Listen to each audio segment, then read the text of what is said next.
मित्रांनो, आज मी घेऊन आलेलो आहे तुमच्यासाठी अत्यंत महत्त्वपूर्ण लेक्चर महाराष्ट्राचा भूगोल आणि त्याच्यातले IMP पॉईंट्स आणि त्यामधले IMP पॉईंट्स। जर तुम्हाला हे लेक्चर आवडलं तर मला शेवटी खाली कमेंट बॉक्समध्ये सांगा की भारताचा भूगोल आणि जगाचा भूगोल यावर आधारित असंच लेक्चर तयार करायचं का। ओके, सो चला स्टार्ट करूया। तर पहिला प्रश्न आहे, महाराष्ट्राचे स्थान भारताच्या दक्षिण भागामध्ये पश्चिमेकडे आहे। तर हे विधान कसं आहे? बरोबर आहे। बघा, हा आपला भारत आणि भारताच्या या साईडला तुम्हाला इथं महाराष्ट्र दिसत असेल। ओके, सो हा कोणता भाग झाला? पश्चिम। आणि हा कोणता? भारताचा दक्षिण भाग झाला। म्हणजे भारताच्या दक्षिण भागामध्ये, ठीक आहे, आणि पश्चिमेकडे महाराष्ट्राचं स्थान आहे। अगदी बरोबर आहे। महाराष्ट्राच्या उत्तरेला सातपुडा पर्वत आणि पश्चिमेला सह्याद्री पर्वत आहे। जर आपण आपल्या महाराष्ट्राचा असा रफ नकाशा काढला तर आपल्या लक्षात येईल मित्रांनो, हा जो वरचा पर्वत आहे हा आहे सातपुडा पर्वत। कोणता पर्वत आहे? हा आहे सातपुडा पर्वत। ठीक आहे, हा आहे सातपुडा पर्वत। आणि हा जो असा उत्तरेकडून दक्षिणेकडे पसरलेला आहे पश्चिमेकडे, हा आहे आपला सह्याद्री पर्वत।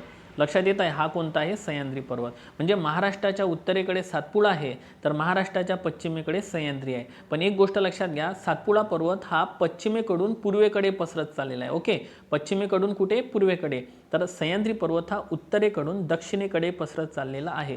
तर हा आहे या दोन गोष्टींमधला फरक। सो उत्तरेला सातपुडा पर्वत आणि पश्चिमेला सह्याद्री पर्वत। दोन्ही स्टेटमेंट कसे आहे? बरोबर आहे। त्यानंतर महाराष्ट्राच्या पश्चिमेला अरबी समुद्र आहे। अगदी बरोबर आहे। महाराष्ट्राच्या पश्चिमेला कोणता समुद्र आहे मित्रांनो? तर महाराष्ट्राच्या पश्चिमेला हा कोणता समुद्र आहे? अरबी समुद्र। त्यानंतर मध्ये येते कोकण आणि या साईडला येते सह्याद्री पर्वत। म्हणजे सह्याद्री पर्वत आणि अरबी समुद्र याच्यामध्ये कोकण हा प्रशासकीय विभाग येतो। कोणता? प्रशासकीय विभाग कोकण हा येतो। सो महाराष्ट्राच्या पश्चिमेला अरबी समुद्र आहे। आता मग महत्त्वाचा पॉईंट आहे की महाराष्ट्राला एकूण समुद्र किनारा लाभला किती आहे? तर महाराष्ट्राला एकूण समुद्र किनारा लाभलेला आहे 720 किलोमीटर इतका। 720 किलोमीटर इतका महाराष्ट्राला जो समुद्र किनारा लाभलेला आहे तो रिया आणि दंतूर प्रकारचा आहे मित्रांनो, कारण तो समांतर असा पसरलेला आहे। कोकणातील 7ही जिल्ह्यांना, लक्षात घ्या, कोकणामध्ये एकूण 7 जिल्हे येतात। आपल्या महाराष्ट्रात टोटल सध्याला 36 आहे। ठीक आहे, म्हणजे ऑगस्ट 2023चा विचार केला तर महाराष्ट्रात 36 जिल्हे आहे। त्याच्यामध्ये कोकणामध्ये 7 जिल्हे येतात मित्रांनो। पुढे आपण पाहणारच आहे, त्या 7ही जिल्ह्यांना समुद्र किनारा लाभलेला आहे।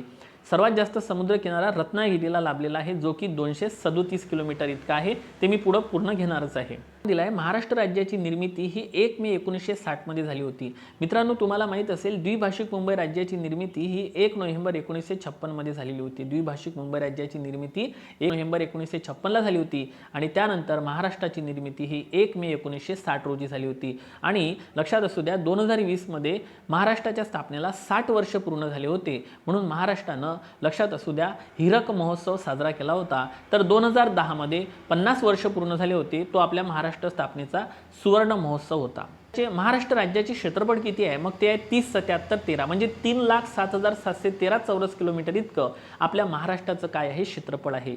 महाराष्ट्रात एकूण जिल्हे 36 आहे तर महाराष्ट्रात एकूण तालुके हे 358 आहे। ओके, तर हा पॉईंट तुम्हाला लक्षात ठेवायचा आहे। महाराष्ट्रात एकूण 358 तालुके आहे। मग महाराष्ट्रात एकूण महानगरपालिका किती आहे? तर त्या आहे ऑगस्ट 2023 रोजी 29वी महानगरपालिका होती मित्रांनो जालना। 28वी महानगरपालिका इचलकरंजी, जी की कोल्हापूरमध्ये येते आणि इचलकरंजीला महाराष्ट्राचं मॅचेस्टर सुद्धा असं म्हटलं जाते। आणि 27वी महानगरपालिका होती पनवेल। म्हणजे 27वी पनवेल, 28वी इचलकरंजी आणि 29वी जालना। पाठ ठेवा। पुढे पुढे खूप इम्पॉर्टंट माहिती आहे, जे तुम्हाला कंबाईनमध्ये तर कामी पडेलच, परंतु इतर ज्या एक्झाम आहे जे तुम्हाला नगर परिषद, झेडपी, तलाठीमध्ये कामी पडेलच, पण विशेषतः कंबाईनमध्ये सुद्धा तुम्हाला याचा उपयोग होणार आहे। मग इथं काय म्हटलं आहे की महाराष्ट्राला एकूण 6 राज्यांची सीमा आणि 1 केंद्रशासित प्रदेशाची सीमा लागलेली आहे। तर अगदी बरोबर आहे मित्रांनो। जर आपण आपल्या महाराष्ट्राचा असा एक रफ नकाशा काढला तर तुमच्या लक्षात येईल की महाराष्ट्राच्या उत्तरेकडे मध्य प्रदेश आहे, महाराष्ट्राच्या पूर्वेकडे छत्तीसगड आहे। ओके, छत्तीसगड आहे। त्यानंतर जर आपण बघितलं, महाराष्ट्राच्या आग्नेयेला तेलंगणा आहे, पहिले आंध्र प्रदेश होता। त्यानंतर महाराष्ट्राच्या दक्षिणेला, लक्षात असू द्या, इथे कर्नाटक आहे आणि इथे काय आहे? गोवा आहे। आणि या ठिकाणी आहे मित्रांनो गुजरात, आणि एक आहे इथे सगळ्यात महत्त्वाचं म्हणजे दादर नगर हवेली। सो 1, 2, 3, 4, 5 आणि 6, तर असे 6 राज्य आणि 1 केंद्रशासित प्रदेश म्हणजे दादर नगर हवेली आपल्याला लागलेला आहे। सगळ्यात जास्त सीमा आपली एमपीला लागलेली आहे, 8 जिल्हे, आणि त्यानंतर लागले आहे कर्नाटकला, ते म्हणजे 7 जिल्हे। कर्नाटकला 7 जिल्ह्यांची सीमा लागलेली आहे। तर मध्य प्रदेशला 8 जिल्ह्यांची सीमा लागलेली आहे. हे पाठ ठेवा मित्रांनो. Okay, so it's a very very important point. पुन्हा एकदा सांगतो, मध्य प्रदेशला 8, कर्नाटकला 7 जिल्हे लागलेले आहे. कर्नाटकला किती जिल्ह्यांची सीमा लागली आहे हा ऑलरेडी कंबाईनमध्ये विचारलेला प्रश्न होता. महाराष्ट्रातील 20 जिल्ह्यांची सीमा ही इतर राज्यांना लागलेली आहे. आपला जो महाराष्ट्र आहे मित्रांनो, आपण बघितलं की इथं जे मध्य प्रदेश होतं, छत्तीसगड होतं, तर यांची हे जे साईड आहे, या साईडचे 20 जिल्हे जे आहे ते या 6 आणि 1 केंद्रशासित प्रदेशाला लागलेले आहे. एकूण किती? 20. काही जिल्हे जे आहेत ते 2-2 वेळा लागलेले आहे. ठीक आहे, हे लक्षात ठेवा. तर एकूण 36 पैकी 20 जिल्हे हे इतर राज्यांना लागलेले आहे. महाराष्ट्र राज्याचा अक्षरवृत्तीय विस्तार आणि रेखावृत्तीय विस्तार हा नेहमी पेपरमध्ये विचारला जातो, कारण सिलेबसमध्ये आहे. तर मित्रांनो, तो किती आहे अक्षरवृत्तीय विस्तार? तो आहे 15°48 ते 22°6. पहिल्यांदा पाठ नसन होत तर तुम्ही 15-22 पाठ ठेवा. आणि रेखावृत्तीय विस्तार आहे 36 ते 80°54. हे नसन पाठ होत तर 72-80 पाठ ठेवा. म्हणजे पहिल्या स्टेपमध्ये तुम्ही 15-22 पाठ ठेवा, त्यानंतर 72-80 लक्षात ठेवा. आणि मग दुसऱ्यांदा हे जर पाठ झालं तर मग हे पॉईंट तुम्ही जे दिलेले आहे 15°48, 20°6, 72-36, त्यानंतर दिलं आहे 80°54, तर हे तुम्ही नंतर पाठ ठेवा. सो 15-22 आणि 72-80 थोडं रफली असंच लक्षात ठेवा सध्या. मग किती दिलं आहे मित्रांनो? तर तुमच्या लक्षात आलं असेल, महाराष्ट्र राज्याचा अक्षरवृत्तीय विस्तार आहे 15°48 उत्तर अक्षांश ते 22°6 उत्तर अक्षांश. तर इकडे रेखावृत्तीय विस्तार जर म्हटला तर तो आहे 72°36 पूर्व रेखांश ते 80°54 पूर्व रेखांश. ओके, सो क्लिअर ठेवा. आता पुढचा पॉईंट मी कव्हर केलेला आहे की क्षेत्रफळाच्या बाबतीत भारतातील पहिले 3 राज्य कोणते आहे. तर लक्षात असू द्या, महाराष्ट्राचा क्षेत्रफळामध्ये भारतात 3रा क्रमांक लागतो आणि महाराष्ट्राने भारताच्या 9.36% क्षेत्रफळ व्यापलेले आहे. ठीक आहे, भारताच्या किती टक्के? 9.36%. तर भारताने जगाच्या 2.42% क्षेत्रफळ व्यापलेले आहे. ठीक आहे, तर पहिला नंबर आहे राजस्थान, सर्वात जास्त क्षेत्रफळ राजस्थानचा आहे, कंबाईनमध्ये आलेला प्रश्न आहे. दुसऱ्या नंबरवर आहे मध्य प्रदेश आणि तिसरा आहे महाराष्ट्र. कसं पाठ ठेवा? राजस्थानच्या खाली मध्य प्रदेश येते आणि मध्य प्रदेशच्या खाली लक्षात घ्या महाराष्ट्र येते, असं थोडं पाठ ठेवून द्या, म्हणजे पाठ करायला ते सोपं जाईल. लोकसंख्येच्या बाबत भारतातील पहिले 3 राज्य कोणते? आता बघा, लोकसंख्येबाबत भारतातील पहिले 3 राज्य कोणते? तर लोकसंख्येमध्ये प्रथम क्रमांक लागतो उत्तर प्रदेशचा, सेकंड आहे महाराष्ट्राचा आणि तिसरा आहे बिहारचा. मग महाराष्ट्र लोकसंख्येमध्ये दुसरा आणि क्षेत्रफळामध्ये कितवा पाहिला होता? तिसरा. क्षेत्रफळात तिसरा, लोकसंख्येत दुसरा. डायरेक्ट पाठ करा, कारण यावरती प्रश्न तुम्हाला येणार आहे. महाराष्ट्रातील सर्वात मोठी नदी गोदावरी नदी असून तिने 49% भाग व्यापलेला आहे. अगदी बरोबर आहे. आणि तिची लांबी महाराष्ट्रात 668 आहे. भारतात म्हटली तर तुम्ही इथे पाठ ठेवा, कारण यावरती प्रश्न विचारले गेले आहे. महाराष्ट्र आणि अजून एक महत्त्वाचं म्हणजे तलाठीत प्रश्न आला होता की द्वीपकल्पीय पठारावरील सर्वात मोठी नदी कोणती आहे? तर ती आहे गोदावरी. 90% भूभाग हा महाराष्ट्र पठाराने व्यापलेला आहे. बरोबर आहे. मग महाराष्ट्र पठार कशामुळे तयार झालं? ते झालं लावारसामुळं. 29 वेळा उद्रेक झाला आणि आपल्या इथं महाराष्ट्र पठार निर्माण झालेलं होतं आणि महाराष्ट्र पठारानं 90% भाग साधारणतः व्यापलेला आहे. महाराष्ट्रात प्रामुख्याने बेसाल खडक आढळतो आणि दख्खनच्या पठारावर प्रामुख्याने रेगूर मृदा आढळते, जे की बेसाळ खडकापासून बनलेली आहे. हिलाच तुम्ही काळी मृदा, कापसाची मृदा सुद्धा म्हणू शकता. ओके मित्रांनो, सो हे लक्षात ठेवा. ठीक आहे, त्यानंतर पुढं काय म्हटलेलं? उगम आणि नद्या. आता त्र्यंबकेश्वर, गोदावरी जी प्रमुख नदी आहे ती त्र्यंबकेश्वर इथं उगम पावते. भीमाशंकर, भीमा या ठिकाणी उगम पावते. तर महाबळेश्वर या ठिकाणी कृष्णा नदी उगम पावते. मी तुम्हाला एक थोडासा इथे एक चार्ट सांगतो, तो जर तुम्ही लक्षात ठेवला तर तुमचे प्रश्न चुकणार नाही, मला असं वाटते. एक नकाशा समजून सांगतो मी थोडक्यात, तुम्ही लक्ष द्या. हा आहे महाराष्ट्राचा आपला रफ नकाशा. ओके, सो सगळ्यात पहिले लक्षात घ्या, हा झाला सातपुडा पर्वत. ठीक आहे, त्याच्या खाली जो आहे मित्रांनो हा आहे सातमाळा अजिंठा. बघा, लक्ष द्या, सातमाळा अजिंठा. त्याच्यानंतर आहे हरिश्चंद्र बालाघाट आणि त्याच्या खाली आहे शंभू महादेव. ओके, पुन्हा एकदा सांगतो, थोडं अक्षर समजून घ्या. सातपुडा, त्यानंतर सातमाळा अजिंठा, हरिश्चंद्र बालाघाट आणि शंभू महादेव. तर या सातपुड्याच्या वर नाही काय एक नर्मदा नदी आहे. कोणती नदी आहे? नर्मदा. ठीक आहे, याच्यावर लिहायचं नर्मदा. सातपुडा आणि सातमाळा अजिंठा याच्या मधात लिहायचं आहे तुम्हाला तापी. याच्या मधात कोण घ्यायचं आहे? तापी. ठीक आहे, याच्या मधात कोण घ्यायचं आहे? तापी. त्यानंतर सातमाळा आणि अजिंठा आणि हरिश्चंद्र बालाघाट याच्यामध्ये जी नदी घ्यायची आहे ती तुम्हाला घ्यायची आहे मित्रांनो इथं गोदावरी. कोणती नदी घ्यायची आहे? गोदावरी. लक्षात ठेवा मी काय सांगत आहे. ठीक आहे, गोदावरी. त्यानंतर हरिश्चंद्र आणि बालाघाट आणि शंभू महादेव नदी. कोणती नदी? भीमा नदी. आणि शंभू महादेवच्या खाली तुम्हाला एक नदी लक्षात ठेवायची आहे, ती म्हणजे कृष्णा नदी. सो इथपर्यंत हे तुमच्या लक्षात आलं असेल. म्हणजेच आता प्रश्न काय येईल की सातपुड्यानं कोणत्या 2 नद्या वेगळ्या केल्या आहेत? बघा, नर्मदा, तापी. त्यानंतर अजून विचारलं जाऊ शकते तुम्हाला की तापी आणि गोदावरीच्या मध्ये कोणता पर्वत आहे? तर सातमाळा अजिंठा. त्यानंतर तुम्हाला विचाराल हरिश्चंद्र बालाघाटमध्ये कोणत्या 2 नद्या येतात? तर त्या ओके, लक्षात ठेवा, त्या येतात गोदावरी आणि भीमा. आणि तुम्हाला अजून एक प्रश्न विचारला जाईल, भीमा आणि कृष्णेच्या मध्ये कोण येते? शंभू महादेव. तर या पद्धतीने हे लक्षात ठेवायचं आहे. जस्ट सांगितलं, नंतर एखाद्या वेळेस क्लिअर करून देईल. त्र्यंबकेश्वर गोदावरी नदी, भीमाशंकर भीमा नदी आणि महाबळेश्वर कृष्णा नदीचा उगम आहे. त्यानंतर अत्यंत महत्त्वाचा चार्ट तुमच्या पुढे दिलेला आहे मित्रांनो. महाराष्ट्रात एकूण प्रशासकीय विभाग किती आहे, म्हणजेच महसूल विभाग किती आहे? ते आहे 6. याचा जो क्रम दिला आहे मी हा उतरता दिलेला आहे. ओके, म्हणजे सगळ्यात मोठा प्रशासकीय विभाग आहे क्षेत्रफळात औरंगाबाद आणि सर्वात लहान क्षेत्रफळात प्रशासकीय विभाग आहे कोकण. याचं शॉर्टकट कसं लक्षात ठेवा? आवना, पुणा, अमरावती, कोकण. कसं लक्षात ठेवा? आवना, पुणा, अमरावती, कोकण. ओके, अशा पद्धतीनं. मग औरंगाबादला 8 जिल्हे येतात, नाशिकला 5 जिल्हे येतात, पुण्याला 5 जिल्हे येतात, नागपूरला 6 जिल्हे येतात नागपूर विभागामध्ये, अमरावती विभागात 5 आणि कोकणमध्ये 7. प्रश्न काय विचारा? सर्वात जास्त जिल्हे औरंगाबाद विभाग, ज्याला मराठवाडा म्हटलं जाते. त्याच्यानंतर प्रश्न काय विचारला जाते? 5-5 जिल्हे असणारे किती प्रशासकीय विभाग आहेत? 3. नाशिक, पुणे आणि अमरावती. 6 कुठं आहे? नागपूरला. 7 कुठं आहे? कोकणमध्ये. ओके, त्यानंतर तालुके विचारा. सर्वात जास्त तालुके औरंगाबादमध्येच आहे 76. मग 54 तालुके कुठं आहे? नाशिकला. 58 कुठं आहे? पुण्याला. 64 तालुके नागपूरला. त्याच्यानंतर इकडे बघा 56 तालुके अमरावतीला आणि 47 + 3 जे मुंबई उपनगरमधले धरले असे 50 तालुके येते कोकणमध्ये. तर असे टोटल 358 तालुके आहे. जर हे 3 तालुके धरले नाही तर ते 355 येतात. ओके, सो हे तुम्हाला लक्षात ठेवायचं आहे. चार्ट व्यवस्थित क्लिअर करून घ्या किंवा एक स्क्रीनशॉट काढून घ्या पटकन. आता महाराष्ट्राला समुद्रकिनाऱ्याबद्दल मी बोललो होतो, तर इथं सगळ्यांचे मी समुद्रकिनारे कव्हर करून देत आहे.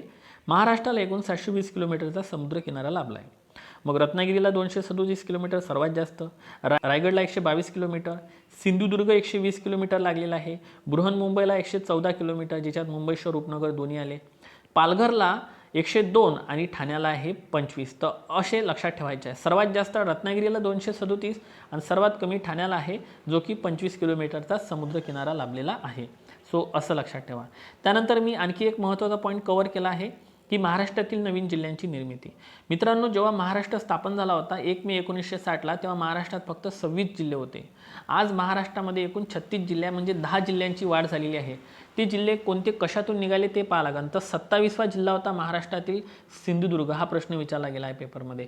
27वा जिल्हा कोणता आहे? तर तो होता सिंधुदुर्ग. 28वा कोणता होता? तो होता जालना. अशा पद्धतीनं पाठ ठेवा. पण जालना महानगरपालिका कितवी आहे? 29वी. जिल्हा कितवा आहे? 28वा. कारण 27वा कोणता होता? सिंधुदुर्ग. ठीक आहे. सो 1 मे 1981ला रत्नागिरीतून सिंधुदुर्ग, औरंगाबादमधून जालना बाहेर आला. 16 ऑगस्ट 1982ला उस्मानाबादमधून लातूर, तर 26 ऑगस्ट 10 दिवसांनी 1982ला चंद्रपूरमधून गडचिरोली बाहेर आला होता. 1998मधून 1 जुलै 1998ला धुळेमधून नंदुरबार, अकोलामधून वाशिम वेगळा निघालेला होता.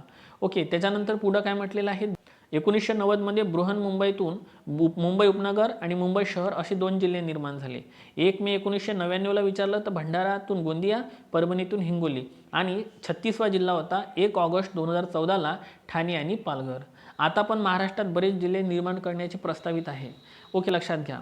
सो 1 ऑगस्ट 2014 ठाणेतून पालघर हा कितवा जिल्हा होता? 36वा. हे जिल्हे जे आहे हे तुम्ही व्यवस्थित पाठ ठेवा. त्यानंतर थोडी माहिती अजून सांगतो तुम्हाला. समजा की जवळपास तुमचा बऱ्यापैकी भूगोलच कव्हर करून टाकलेला आहे आपण इथे. महाराष्ट्राच्या पश्चिमेला सह्याद्री पर्वत आहे. पाहिलं, सह्याद्री पर्वताची निर्मिती कशामुळे झाली? प्रस्तरभंगामुळे. मोस्ट एमपी कर्जा. जलविभाजक पर्वत आहे. बरोबर आहे का? हो. कारण सांगतो तुम्हाला, हा महाराष्ट्राचा रफ नकाशा काढू आपण इथे एक. तुम्हाला माहीत असेल मित्रांनो, हा सह्याद्री पर्वत आहे. तर काही नद्या इकडे वाहतात पश्चिम वाहिन्या, काही नद्या इकडे वाहतात पूर्व वाहिन्या. म्हणून पश्चिम वाहिन्या आणि पूर्व वाहिन्या नद्या तयार करण्याचं काम कोण केलं आहे? सह्याद्री पर्वतानं. म्हणून याला जलविभाजक पर्वत म्हटलं जाते. हा पण कंबाईनमध्ये विचारला प्रश्न. महाराष्ट्राला लाभलेल्या भूमीपैकी 56.6% क्षेत्राचा उपयोग महाराष्ट्रात पिके घेण्यासाठी केला जातो. हे लक्षात ठेवा. पिके घेण्यासाठी घेतला जातो. महाराष्ट्रातील वर्धा वैनगंगा खोऱ्यातील नद्यांचा उतार कसा आहे? दक्षिणेकडे आहे. बहुतांश विदर्भातल्या नद्या ह्या उत्तरेकडून दक्षिणेकडे वाहतात. लक्षात घ्या, उत्तरेकडून दक्षिणेकडे. मोस्ट टाइम पी करा. वैनगंगा यांच्या एकत्रित प्रवाहास काय म्हटलं जाते? यांच्या एकत्रित प्रवाहास प्राणहिता म्हटलं जाते. मोस्ट टाइम पी. वर्धा वैनगंगा प्राणहिता म्हटलं जाते. ठीक आहे. वर्धा वैनगंगाला मिळण्याच्या आधी एक पैनगंगा नदी आहे, ते वर्धेमध्ये मिळालेली असते. त्यानंतर महाराष्ट्रातील काही प्रमुख पर्वते आहे. कसामी असतो हे सगळ्यांनाच महाराष्ट्रभर प्रसिद्ध झालेलं आहे. कसामी असतो, क सा मी ह स तो, हे सगळ्यांना महाराष्ट्रभर माहीत आहे. तर महाराष्ट्रातलं सर्वात मोठं डोंगर आहे कळसुबाई, जे अहमदनगरमध्ये ते आहे 1646 मीटर. नंतर साल्हेर पाठ ठेवायचं 1, 5, 6, 7 असं 1567. नंतर महाबळेश्वर 1438 म्हणायचं. हरिश्चंद्र 1424 म्हणायचं. ओके, सप्तशृंगी डोंगर 1416 म्हणायचं. ठीक आहे, आणि तोरणा आहे 1404 मीटर इतकं. सो हे पाठ करून घ्या, महत्त्वाचं आहे कसा मी असतो. नदी व संगमस्थळे दिली आहे. मेन मला जे वाटले ते इम्पॉर्टंट. कृष्णा कोयनाचा संगम झाला आहे कराड या ठिकाणी. तापी पूर्णाचा झालेला आहे चांगदेव, तापी पूर्णा चांगदेव. त्यानंतर तापी पांझरा मुळावद धुळे या ठिकाणी. तापी गोमाई प्रकाशे नंदुरबार या ठिकाणी. कृष्णा येरळा लक्षात घ्या ब्रह्मनाळ या ठिकाणी. ओके, त्यानंतर बघा तापी पूर्णा चांगदेव जळगाव लक्षात ठेवायचं. त्यानंतर कृष्णा कोयना कराड सातारा आहे. त्यानंतर इथे येऊ कृष्ण पंचगंगा नरसोबाची वाडी लक्षात घ्या. कृष्ण पंचगंगाचा संगम कुठं आहे? नरसोबाची वाडी कोल्हापूर या ठिकाणी संगम झालेला आहे. तर हे सगळे संगम स्थळे पाठ ठेवा. चला पुढे जाऊ आपण. महाराष्ट्राचे लिंग गुणोत्तर किती आहे? 929. अगदी बरोबर आहे. महाराष्ट्राचे लिंग गुणोत्तर किती आहे? 929. तुम्हाला सांगतो एक प्रश्न आला होता परीक्षेत. 2001 मध्ये महाराष्ट्राचं लिंग गुणोत्तर 922 होतं, तर 2011 मध्ये ते वाढून 929 इतकं झालं होतं. म्हणजे कितीचा फरक पडलेला होता? 7 पॉईंटचा फरक पडलेला होता, 7 बिंदूंचा फरक पडला होता. मग महाराष्ट्रात सर्वाधिक लिंग गुणोत्तर रत्नागिरीमध्ये आहे. 1000 पुरुषामागं 1122 स्त्रिया आहे. तर सर्वात कमी लिंग गुणोत्तर कुठं आहे? मुंबई शहरला आहे. लक्षात असू द्या, मुंबई शहरला आहे. ठीक आहे, मुंबई शहरला आहे मित्रांनो. मागच्या व्हिडिओमध्ये मुंबई उपनगर झालं होतं, तर मुंबई शहर हे करेक्शन करा. आणि महत्त्वाचं म्हणजे ते किती आहे ते तुम्ही मला खाली कमेंट बॉक्समध्ये सांगा. तर बाललिंग गुणोत्तराचा प्रश्न जर आला तर सर्वात जास्त बाललिंग गुणोत्तर गडचिरोलीला आहे. तर सर्वात कमी बाललिंग गुणोत्तर हे बीडला आहे. मोस्ट टाइम करा. त्यानंतर महत्त्वाचा म्हणजे पॉईंट कोणता आहे बघा. भारतातील पहिला अणुविद्युत प्रकल्प आहे तारापूर पालघर 1969. तारापूर पालघर 1969. हा व्हिडिओ तुम्ही जेवण करताना बघा. ठीक आहे, थोडे लेटलेले असेल तेव्हा बघा. ठीक आहे, जेव्हा वाटलं तेव्हा व्हिडिओ चालू करून द्या आणि बिलकुल ऐकत राहा मित्रांनो. तरी तुमचं हे बरंच कवर होते. कुठं प्रवास करत आहे तेव्हा हे ऐका. ठीक आहे, तुमचं तसंच क्लिअरेशन येऊन जाते. सो तारापूर पालघर 1969 पहिला अणुविद्युत प्रकल्प. ठीक आहे, लक्षात ठेवायचं आहे. महाराष्ट्रातील पहिला जलविद्युत प्रकल्प खोपोली रायगड, यावर पण प्रश्न आला आहे. भारतातील पहिली कापडगिरणी म्हटलं तर मुंबई 1854. CN दावर म्हणजे कावसची नानाभाई दावर यांनी सुरू केली होती. भारतातील पहिली तागगिरणी रिश्रा पश्चिम बंगाल या ठिकाणी. सर्वात जास्त तागाचं उत्पादन पश्चिम बंगाललाच होते. करंट अफेअरमध्ये मॅग्रू सेल स्थापन करणारं राज्य होतं पश्चिम बंगाल. त्यानंतर महत्त्वाचा प्रश्न, महाराष्ट्रातील सर्वात मोठा राष्ट्रीय महामार्ग कोणता आहे? NH6. आणि भारतातील सर्वात मोठा राष्ट्रीय महामार्ग आहे NH7. NH6 जो आहे मित्रांनो याचं नाव झालेलं आहे NH53, नवीन नाव. ठीक आहे, NH53. आणि लक्षात घ्या, जो भारतातील सर्वात मोठा राष्ट्रीय महामार्ग आहे त्याचं नामकरण झालेलं आहे नवीन NH44. इथं करेक्शन करा. NH किती? 44. NH7चं नाव 44 लक्षात ठेवा आणि 6चं नाव लक्षात ठेवायचं आहे तुम्हाला 53. ओके, सो क्रिस्टल क्लिअर ठेवा. त्यानंतर पुढं काय म्हटलेलं आहे? रोरो सेवा. रोरो सेवा सुरू करणारी पहिली रेल्वे कोणती होती? Konkan railway. Roll on roll of याला म्हटलं जाते रोरो सेवा, ती आहे कोकण रेल्वे. त्यानंतर शेवटचा आणि महत्त्वाचा प्रश्न आहे मित्रांनो, तो म्हणजे कोणता? महाराष्ट्रामध्ये सर्वाधिक जंगलाचं प्रमाण असणारा जिल्हा कोणता आहे? गडचिरोली. आणि तिथे जे जंगले आहे गडचिरोली आहे ते आलापल्ली वने म्हणून ओळखली जाते. ओके, रान मशीनची संख्या सुद्धा मोठ्या प्रमाणात गडचिरोलीलाच आहे. तर भूगोलवरचं महत्त्वाचं लेक्चर जर खरोखर आवडलं असेल तर एक लाईक नक्की करा. आणि भारताचा भूगोलवर आधारित असे पॉईंट्स घेऊन यायचे का ते सुद्धा तुम्ही मला सांगा. लवकरच भेटू. तोपर्यंत take care and thank you so much.